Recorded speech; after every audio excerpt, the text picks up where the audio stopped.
ತುಲಾ ರಾಶಿಯವರಿಗೆ ನಿಮ್ಮ ಜೀವನದಲ್ಲಿ ಏನು ಬದಲಾವಣೆ ನಿರೀಕ್ಷೆ ಮಾಡ್ತಿದ್ರಿ ಅದಕ್ಕೆ ಒಳ್ಳೆ ಸಮಯ ಅಂತೂ ಬಂದಾಗಿದೆ. ತುಲಾ ರಾಶಿಯವರಿಗೆ ಒಂದು ಒಳ್ಳೆ ಗುಡ್ ನ್ಯೂಸ್ ಬರುವಂತ ಟೈಮ್ ಕೂಡ ಬಂದಾಗಿದೆ. ಇನ್ನು ನಿಮ್ಮ ಜೀವನದಲ್ಲಿ ಒಂದು ಹೊಸ ಅಧ್ಯಾಯ ಬರುವಂತ ಸಮಯ ಕೂಡ ಬಂದಾಗಿದೆ.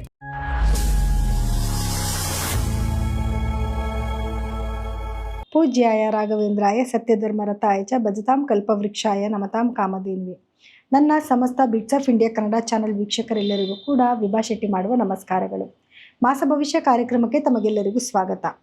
ಈ ತಿಂಗಳು ಅಂದರೆ ಸೆಪ್ಟೆಂಬರ್ ತಿಂಗಳಲ್ಲಿ ನಡೆಯುವಂತಹ ಗ್ರಹಗಳ ಸ್ಥಾನಮಾನದ ಆಧಾರದ ಮೇಲೆ ಏನೆಲ್ಲ ಈ ತಿಂಗಳಲ್ಲಿ ನಿಮಗೆ ದ್ವಾದಶ ರಾಶಿಗಳ ಮೇಲೆ ಪ್ರಭಾವ ಬೀರುತ್ತೆ ಅನ್ನೋದನ್ನ ತಿಳ್ಕೊಳ್ಳೋಣ ಬನ್ನಿ. ಇನ್ನು ಗ್ರಹಗಳ ಸ್ಥಾನಮಾನ ಹೇಗಿದೆ, ಯಾವುದಾದ್ರೂ ಗ್ರಹಗಳ ಬದಲಾವಣೆ ಇದೆಯಾ ಈ ತಿಂಗಳಲ್ಲಿ ಅಂತ ನೋಡೋದಾದ್ರೆ ನೋಡಿ, ಮೊದಲನೇದಾಗಿ ಇದೇ ತಿಂಗಳ 2ನೇ ತಾರೀಕು ಶುಕ್ರ ಗ್ರಹ ಕನ್ಯಾ ರಾಶಿಯಿಂದ ತುಲಾ ರಾಶಿಗೆ ತನ್ನ ಸ್ವಕ್ಷೇತ್ರಕ್ಕೆ ತನ್ನ ಪತನ ಬದಲಾಯಿಸ್ತಾ ಇದ್ದಾರೆ. ಹಾಗೆ ಕುಜಗ್ರಹ 18ನೇ ತಾರೀಕು ಮಿಥುನ ರಾಶಿಯಿಂದ ಕಟಕ ರಾಶಿಗೆ ತನ್ನ ಪತನ ಬದಲಾಯಿಸಿದ್ರೆ 17ನೇ ತಾರೀಕು ಸೂರ್ಯಗ್ರಹ ಸಿಂಹ ರಾಶಿಯಿಂದ ಕನ್ಯಾ ರಾಶಿಗೆ ತನ್ನ ಪತನ ಬದಲಾಯಿಸ್ತಾರೆ. ಹಾಗೆ ಬುಧ ಗ್ರಹ ಕೂಡ 7ನೇ ತಾರೀಕು ಸಿಂಹ ರಾಶಿಯಿಂದ ಕನ್ಯಾ ರಾಶಿಗೆ ತನ್ನ ಪತನ ಬದಲಾಯಿಸ್ತಾರೆ. ಇನ್ನು ಉಳಿದ ಗ್ರಹಗಳ ಸ್ಥಾನಮಾನ ಅಂತ ನೋಡೋದಾದ್ರೆ ಕುಂಭ ರಾಶಿನಲ್ಲಿ ರಾಹು ಸ್ಥಿತನಾಗಿದ್ರೆ ಮೀನ ರಾಶಿನಲ್ಲಿ ಶನಿಗ್ರಹ ಸ್ಥಿತನಾಗಿರ್ತಾನೆ. ಹಾಗೆ ಸಿಂಹ ರಾಶಿನಲ್ಲಿ ಕೇತು ಹಾಗೂ ಸೂರ್ಯಗ್ರಹಗಳು ಸ್ಥಿತವಾಗಿರ್ತವೆ. ಹಾಗೆ ಇನ್ನು ಕನ್ಯಾ ರಾಶಿನಲ್ಲಿ ಬುಧ ಗ್ರಹ ಸ್ಥಿತನಾಗಿದ್ರೆ ಶುಕ್ರ ಗ್ರಹ ತುಲಾ ರಾಶಿನಲ್ಲಿ ಸ್ಥಿತವಾಗಿರ್ತವೆ. ಹಾಗಿದ್ರೆ ದ್ವಾದಶ ರಾಶಿಗಳ ಮೇಲೆ ಏನೆಲ್ಲ ಪ್ರಭಾವ ಬೀರುತ್ತೆ ಅನ್ನೋದನ್ನ ನೋಡೋಣ ಬನ್ನಿ. ಇನ್ನು ತುಲಾ ರಾಶಿಯವರ ಸೆಪ್ಟೆಂಬರ್ ತಿಂಗಳ ಭವಿಷ್ಯ ಹೇಗಿರುತ್ತೆ ಅಂತ ನೋಡಿದ್ರೆ ಒಂದು ಒಳ್ಳೆ ಟೈಮ್ ಅಂತೂ ಬಂದಿದೆ. ಕೆಲವರು ಬಂದಿದೆ ಅಂತಾರೆ, ಇಲ್ಲ ಕೆಲವರು ಇಲ್ಲ ನಮ್ಗೆ ತುಂಬ ಕಷ್ಟ ಇದೆ ಅಂತಾರೆ. ಆದರೆ ನಿಜವಾಗ್ಲೂ ತುಲಾ ರಾಶಿಯವರಿಗೆ ಒಳ್ಳೆ ಸಮಯ ಬಂದಿದೆ. ಏನಕ್ಕೆ ಅಂತಂದರೆ ನೋಡಿ, ಸ್ವಕ್ಷೇತ್ರದಲ್ಲಿ ಶುಕ್ರ ಗ್ರಹ ಸ್ಥಿತನಾಗಿದ್ದಾನೆ. ಸೊ ಹಾಗಾಗಿ ಇವಾಗ ಸ್ವಲ್ಪ ನಿಮಗೆ ಸೆಲ್ಫ್ ಕಾನ್ಫಿಡೆನ್ಸ್ ಜಾಸ್ತಿ ಆಗುತ್ತೆ. ಒಳ್ಳೊಳ್ಳೆ ಕೆಲಸಗಳನ್ನ ಮಾಡಬೇಕು ಅಂತ ಬಯಸ್ತೀರಾ, ಒಳ್ಳೊಳ್ಳೆ ಕೆಲಸಗಳನ್ನ ಕೂಡ ಮಾಡ್ತೀರಾ. ಹಾಗೆ ಮನಸ್ಸೊಂದು ಸ್ವಲ್ಪ ಸಂತೋಷವಾಗಿರುತ್ತೆ, ತಗೊಳ್ಳೋಂಥ ಡಿಸಿಷನ್ ಕರೆಕ್ಟಾಗಿರುತ್ತೆ. ಮತ್ತು ಒಂಥರ ಮನೆಯಲ್ಲಿ ವಾತಾವರಣನೂ ಕೂಡ ತುಂಬ ಚೆನ್ನಾಗಾಗತ್ತೆ. 2ನೇ ಮನೆಗೆ ಬೇರೆ ಗುರುವಿನ ದೃಷ್ಟಿ ಬೀಳ್ತಾ ಇದೆ. ಸೊ ಫಿನಾನ್ಷಿಯಲ್ ಇನ್ಕಮ್ ತುಂಬ ಚೆನ್ನಾಗಿರುತ್ತೆ, ಹಣಕಾಸಿನ ಅಭಿವೃದ್ಧಿ ತುಂಬ ಚೆನ್ನಾಗಾಗುತ್ತೆ. 10ನೇ ಮನೇಲಿ ಕುತ್ಕೊಂಡಿರುವಂತಹ ಗುರುಗ್ರಹ ಒಳ್ಳೊಳ್ಳೆ ಅವಕಾಶಗಳನ್ನ ತೊಗೊಂಬಂದು ಕೊಡ್ತಾನೆ. ಸ್ವಲ್ಪ ಹಾರ್ಡ್ ವರ್ಕ್ ಮಾಡಬೇಕಾಗತ್ತೆ ಅಷ್ಟೇ. ಹಾರ್ಡ್ ವರ್ಕ್ ಮಾಡಿದ್ರೆ ಖಂಡಿತವಾಗ್ಲೂ ಪ್ರತಿಫಲ ತುಂಬ ಚೆನ್ನಾಗಿ ನೀವು ನಿರೀಕ್ಷೆ ಮಾಡ್ಬೋದು. ಅದೇ ಜಾಗದಲ್ಲಿ 2ನೇ ಮನೆ ಅಧಿಪತಿ ಆಗಿರುವಂತಹ ಕುಜಗ್ರಹನೂ ಕುತ್ಕೊಂಡಿರೋದ್ರಿಂದ ಒಳ್ಳೊಳ್ಳೆ ವ್ಯಾಪಾರದಲ್ಲಿ ಒಳ್ಳೆ ಅಭಿವೃದ್ಧಿ ಆಗೋದು. ಸ್ಪೆಷಲಿ ಭೂಮಿಗೆ ಸಂಬಂಧಪಟ್ಟಿದ್ದ ವ್ಯವಹಾರಗಳೇನಾದರೂ ಮಾಡ್ತಾ ಇದ್ರೆ ಅದರಲ್ಲಿ ತುಂಬಾ ಅನುಕೂಲ ಆಗುತ್ತೆ. ಯಾಕೆಂದರೆ ನಿಮ್ಮ 4ನೇ ಮನೆಗೂ ಕೂಡ ಗುರುದೃಷ್ಟಿ ಬೀಳ್ತಾ ಇದೆ. ಭೂಮಿ ತಗೊಳ್ಳೋದಾಗಿರ್ಬೋದು, ಮಾರೋದಾಗಿರ್ಬೋದು, ಅಥವಾ ನಿಮ್ಮ ಸ್ವಂತಕ್ಕೆ ಪರ್ಚೇಸ್ ಮಾಡೋದಾಗಿರ್ಬೋದು, ಅದೆಲ್ಲದಕ್ಕೂ ಕೂಡ ಒಳ್ಳೆ ಸಮಯನೇ ಇದು ಅಂತ ಹೇಳ್ಬೋದು. ಆದರೆ ಖರ್ಚನ್ನೋದು ಕೂಡ ಸಿಕ್ಕಾಪಟ್ಟೆ ಜಾಸ್ತಿ ಇರುತ್ತೆ. ಯಾಕೆಂದರೆ 12ನೇ ಮನೆ ಅಧಿಪತಿ ಆಗಿರುವಂತಹ ಬುಧಗ್ರಹ ಅದೇ ಮನೆಯಲ್ಲೇ ಸ್ಥಿತನಾಗಿದ್ದಾನೆ. ಇನ್ನು 17ನೇ ತಾರೀಕು ನಂತರ ಸೂರ್ಯನು ಕೂಡ ಬರ್ತಾನೆ. ವಿಪರೀತವಾದ ಖರ್ಚಾಗ್ತಿರುತ್ತೆ. ಇವಾಗ ಏನೋ ಒಂದು ಭೂಮಿ ತಗೋತೀರಾ ಅಂದರೆ ಖರ್ಚು ಆಗೇ ಆಗುತ್ತೆ ಅಲ್ವಾ. ಶುಭ ಕಾರ್ಯ ಮಾಡ್ತಿದ್ದೀರಾ ಅಂದರೆ ಖರ್ಚು ಆಗೇ ಆಗುತ್ತಲ್ವಾ. ಸೊ ಹಾಗಾಗಿ ನಿಮಗೆ ಖರ್ಚು ಅನ್ನೋದು ಜಾಸ್ತಿ ಆಗ್ತಾ ಇರುತ್ತೆ. ಜೊತೆಗೆ ಸೂರ್ಯ ತನ್ನ ಪತನ ಬದಲಾಯಿಸಿದ ನಂತರ 11ನೇ ಮನೇಲಿ ಇರೋವರೆಗೂ ಕೂಡ ನಿಮಗೆ ಗೌರ್ಮೆಂಟಿಂದ ಆಗಬೇಕಾಗಿರೋ ಕೆಲಸಗಳಾಗಿರ್ಬೋದು, ಮೇಲಧಿಕಾರಿಗಳಿಂದ ಅನುಕೂಲಗಳಾಗಿದ್ದಾಗಿರ್ಬೋದು, ಯಾವ ಕೆಲಸಕ್ಕೆ ಇಟ್ಟರು ಬೇಗ ಕೆಲಸಗಳು ಮುಗಿಯೋದಾಗಿರ್ಬೋದು, ಎಲ್ಲ ಆಗ್ತಾ ಇರುತ್ತೆ.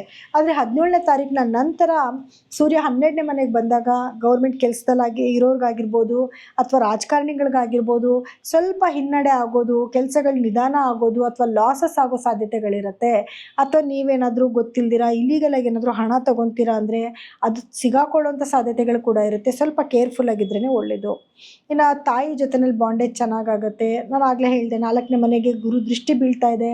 ಸೊ ಭೂಮಿ ತಗೊಳ್ಳುವಂಥ ಯೋಗ ಕೂಡ ಬಂದಿದೆ ಅಂತ. ಅದೇ ರೀತಿಯಲ್ಲಿ 5ನೇ ಮನೇಲಿ ರಾಹು ಇರೋದ್ರಿಂದ ಮಕ್ಕಳ ಆರೋಗ್ಯದ ಕಡೆ ಸ್ವಲ್ಪ ಗಮನ ಕೊಡಿ. ಯಾವುದಾದ್ರೂ ಬ್ಯಾಡ್ ಹ್ಯಾಬಿಟ್ಸ್ಗೆ ಅವ್ರು ಅಡಿಕ್ಟ್ ಆಗೋ ಸಾಧ್ಯತೆಗಳಿರುತ್ತೆ. ಅಥವಾ ಅವ್ರು ಸ್ವಲ್ಪ ರ್ಯಾಶಾಗಿ ಏನಾದರೂ ಮಾತಾಡ್ತಿದ್ದಾರೆ ಅಂತ ಮನಸ್ಸಿಗೆ ನೋವಾಗೋ ಸಾಧ್ಯತೆಗಳಿರುತ್ತೆ. ಅಥವಾ ಏನಾದ್ರು ಅವ್ರು ಬಿದ್ದು ಏಟ್ ಮಾಡ್ಕೊಳ್ಳೋದು, ಅದರಿಂದ ನಿಮ್ಮ ಮನಸ್ಸಿಗೆ ನೋವಾಗೋ ಚಾನ್ಸಸ್ ಇರುತ್ತೆ. ಸ್ವಲ್ಪ ಅದ್ರ ಕಡೆ ಗಮನ ಕೊಡಬೇಕಾಗಿ ಬರುತ್ತೆ. ಇನ್ನು 6ನೇ ಮನೆ ಅಂತ ಬಂದಾಗ ಶನಿ ಅದೇ ಜಾಗದಲ್ಲಿ ಸ್ಥಿತನಾಗಿದ್ದಾನೆ. ಗುರು ದೃಷ್ಟಿ ಕೂಡ ಬೀಳ್ತಾ ಇದೆ. ಹಾಗಾಗಿ ಕೆಲಸದಲ್ಲಿ ಸ್ವಲ್ಪ ನಿಮಗೆ ಅನುಕೂಲಗಳಾಗಕ್ಕೆ ಶುರು ಆಗುತ್ತೆ. ನಿಮ್ಮ ಮೇಲಧಿಕಾರಿಗಳಿಂದ ಏನಾದರೂ ಅನುಕೂಲಗಳಾಗುವಂಥದ್ದಾಗಿರ್ಬೋದು, ಅಥವಾ ಬ್ಯಾಂಕಲ್ಲಿ ಲೋನ್ ಅಪ್ಲೈ ಮಾಡಿದರೆ ಲೋನ್ ಸ್ಯಾಂಕ್ಷನ್ ಆಗೋದಾಗಿರ್ಬೋದು, ಕಾಂಪಿಟೇಟಿವ್ ಎಕ್ಸಾಮ್ಸ್ ಬರೀತಿರೋದ್ರಲ್ಲಿ ವಿನ್ನಿಂಗ್ಸ್ ಆಗೋದಾಗಿರ್ಬೋದು, ಎಲ್ಲನೂ ಕೂಡ ನೀವು ನಿರೀಕ್ಷೆ ಮಾಡುವಂಥ ಒಂದು ಒಳ್ಳೆಯ ಸಮಯ ಅಂತಲೇ ಹೇಳ್ಬೋದು. ಇನ್ನು ಕೆಲವೊಂದು ಪರಿಹಾರ ಅಂತ ನೋಡಕ್ಕೆ ಬಂದಾಗ ಸಣ್ಣ ಪುಟ್ಟ ಸಮಸ್ಯೆಗಳು ಕೂಡ ಇದೆ ಅಲ್ವಾ, ಅದಕ್ಕೆ ಪರಿಹಾರ ಏನು ಮಾಡ್ಕೋಬೇಕು ಅಂತ ನೋಡಿದ್ರೆ, ಮೊದಲನೇದಾಗಿ ಲಗ್ನದಲ್ಲೇ ಶುಕ್ರ ಕೂತ್ಕೊಂಡಿದ್ದಾನೆ, ಪ್ರತಿದಿನವೂ ಕೂಡ ಲಕ್ಷ್ಮಿ ಅಷ್ಟೋತ್ತರಗಳನ್ನ ಕೇಳಿ, ಕನಕದಾರ ಸ್ತೋತ್ರನ ಕೊನೆ ಪಕ್ಷ ಶುಕ್ರವಾರ ಒಂದು ದಿವಸನಾದರೂ ಕೇಳೋದ್ರಿಂದ ಇನ್ನಷ್ಟು ಲಕ್ಷ್ಮಿ ಕಟಾಕ್ಷ ಅಭಿವೃದ್ಧಿ ಚೆನ್ನಾಗಾಗುತ್ತೆ ನಿಮಗೆ. ಜೊತೆಗೆ 12ನೇ ಮನೇಲಿ ಬುಧ ಮತ್ತು ಸೂರ್ಯನು ಕೂಡ 12ನೇ ಮನೆಗೆ ಬರ್ತಾನೆ ನೋಡಿ. ಸೂರ್ಯ 11ನೇ ಮನೇಲಿ ಇರೋವರೆಗೂ ಕೂಡ ನಿಮಗೆ ಒಳ್ಳೆ ಅನುಕೂಲಗಳನ್ನ ಕೊಡೋದ್ರಿಂದ ಆದಿತ್ಯ ಹೃದಯ ಪಾರಾಯಣ ಮಾಡ್ಕೊತಾ ಬರ್ತಾ ಇರಿ ನೀವು ಪ್ರತಿದಿನನೂ. ಸೂರ್ಯನಿಗೆ ನಮಸ್ಕಾರ ಹಾಕೊಳ್ಳಿ. 17ನೇ ತಾರೀಕಿನ ನಂತರ ಸೂರ್ಯನಿಗೆ ಅರ್ಘ್ಯ ಕೊಡೋದು, ಅದೇ ಆದಿತ್ಯ ಹೃದಯನ ಪಾರಾಯಣ ಮಾಡ್ಕೊಳ್ಳೋದು, ಆಗ ನೆಗೆಟಿವಿಟಿ ಆಗೋದನ್ನ ಖಂಡಿತವಾಗ್ಲೂ ನೀವು ರಿಡ್ಯೂಸ್ ಮಾಡ್ಕೋಬೋದು.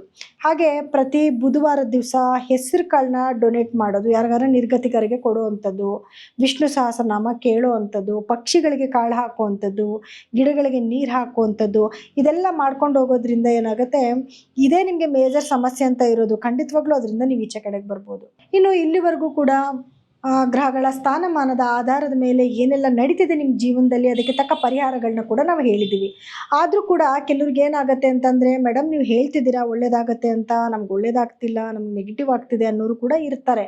ಕೆಲವ್ರು ಏನು ಮಾಡ್ತಾರೆ, ಅವರಿಗೆ ಡೇಟ್ ಆಫ್ ಬರ್ತ್ ಇರಲ್ಲ, ಟೈಮಿಂಗ್ಸ್ ಇರಲ್ಲ, ಏನು ಇಲ್ಲದೆ ಹೋದರೂ ಕೂಡ ನಮ್ಮ ರಾಶಿ ಅದು, ನಮ್ಮ ನಕ್ಷತ್ರ ಇದು, ನಮ್ಮ ಹೆಸ್ರು ಥರ ಇಟ್ಟಿದ್ದಾರೆ ಅಂತ ಹೆಸ್ರು ಬಲದ ಮೇಲೆ ನೋಡೋಕ್ಕೆ ಹೋಗ್ತೀರಾ. ಅದು ತುಂಬಾ ರಾಂಗ್ ಕಾನ್ಸೆಪ್ಟ್. ಆ ಥರ ಮಾಡೋಕ್ಕೆ ಹೋಗಬೇಡಿ. ದಯವಿಟ್ಟು ನಿಮ್ಮದು ಡೇಟ್ ಆಫ್ ಬರ್ತು ಟೈಮಿಂಗ್ಸ್ ಎಲ್ಲ ಇತ್ತು ಅಂತಂದರೆ ನೀವು ಅದನ್ನು ಚೆಕ್ ಮಾಡಿಸ್ಕೊಂಡು ಅದರಲ್ಲಿ ಬರುವಂತಹ ರಾಶಿ ನಕ್ಷತ್ರನ ದಯವಿಟ್ಟು ಫಾಲೋ ಮಾಡಿ, ಖಂಡಿತವಾಗ್ಲೂ ಅದು ಅಕ್ಯುರೇಟ್ ಆಗುತ್ತೆ. ಅಥವಾ ನಿಮ್ಮ ದಶಾಭುಕ್ತಿಗಳು ಏನು ನಡೀತಿದೆ, ನಿಮ್ಗೇನಾದರೂ ಇವಾಗ ದುಸ್ಥಾನದ ಅಧಿಪತಿಗಳದ್ದೇನಾದರೂ ದಶಾಭುಕ್ತಿಗಳು ನಡೀತಿದ್ರೆ ಖಂಡಿತವಾಗ್ಲೂ ನಾವೇ ಒಳ್ಳೆ ಫಲಗಳನ್ನ ಹೇಳಿದರೂ ಕೂಡ ನಿಮಗೆ ನೆಗೆಟಿವ್ ಫಲಗಳು ನಡೀತಾ ಇರುತ್ತೆ. ಅಂದರೆ ಒಳ್ಳೆ ಫಲಗಳಲ್ಲಿ ನೆಗೆಟಿವ್ ಫಲಗಳಲ್ಲಿ ಸ್ವಲ್ಪ ಕಡಿಮೆ ಆಗುತ್ತೆ ಅಷ್ಟೇನೆ. ಇನ್ನು ಒಳ್ಳೆ ಫಲಗಳು ನಾವೇನಾದರೂ ಹೇಳ್ತಿದ್ದು ಅಥವಾ ನೆಗೆಟಿವ್ ಏನಾದರೂ ನಾವು ಹೇಳ್ತಾ ಇದ್ದು ನಿಮ್ಮ ದಶಾಭುಕ್ತಿಗಳು ತುಂಬ ಚೆನ್ನಾಗಿತ್ತು ಅಂತಂದರೆ ನಿಮಗೆ ಒಳ್ಳೆ ಫಲಗಳು ಅಲ್ಲಿ ಸ್ವಲ್ಪ ಕೊರತೆಗಳು ಉಂಟಾಗೋಕ್ಕೆ ಶುರುವಾಗುತ್ತೆ. ಸೊ ಹಾಗಾಗಿ ನಿಮ್ಮ ಡೇಟ್ ಆಫ್ ಬರ್ತ್ ಟೈಮಿಂಗ್ಸ್ ಅನ್ನೋದು ಬಹಳ ಇಂಪಾರ್ಟೆಂಟ್ ಆಗಿರುತ್ತೆ. ಅದ್ರ ಜೊತೆಯಲ್ಲಿ ನಿಮ್ಮ ದಶಾಭುಕ್ತಿ ಏನು ನಡೀತಿದೆ, ಗ್ರಹಗಳ ಸ್ಥಾನಮಾನ ಹೇಗಿದೆ ಅನ್ನೋದು ಕೂಡ ಅಷ್ಟೇ ಇಂಪಾರ್ಟೆಂಟ್ ಆಗಿರುತ್ತೆ. ದಯವಿಟ್ಟು ಅದನ್ನು ಒಂದ್ಸತಿ ಪರಿಶೀಲನೆ ಮಾಡಿಸ್ಕೊಂಡು ಅದಕ್ಕೂ ತಕ್ಕಾದ ಪರಿಹಾರಗಳನ್ನ ಮಾಡ್ಕೊಂಡು ಹೋಗಿ. ಸೊ ಎಲ್ಲರಿಗೂ ಕೂಡ ಈ ಇನ್ಫಾರ್ಮೇಷನ್ನು ಇಷ್ಟ ಆಗಿದೆ ಅಂತ ನಾನು ಭಾವಿಸ್ತೀನಿ. ನಿಮಗೇನಾದರೂ ನಿಮ್ಮ ಜಾತಕಗಳನ್ನ ಪರೀಕ್ಷೆ ಮಾಡಿಸ್ಕೋಬೇಕು ಅನ್ನೋದಿತ್ತು ಅಂದರೆ ನಮ್ಮ ನಂಬರ್ಗೆ ಕರೆ ಮಾಡಿ ನೀವು ಅಪಾಯಿಂಟ್ಮೆಂಟ್ನ ಫಿಕ್ಸ್ ಮಾಡ್ಕೋಬೋದು. ಎಲ್ಲರಿಗೂ ಕೂಡ ನನ್ನ ಧನ್ಯವಾದಗಳು.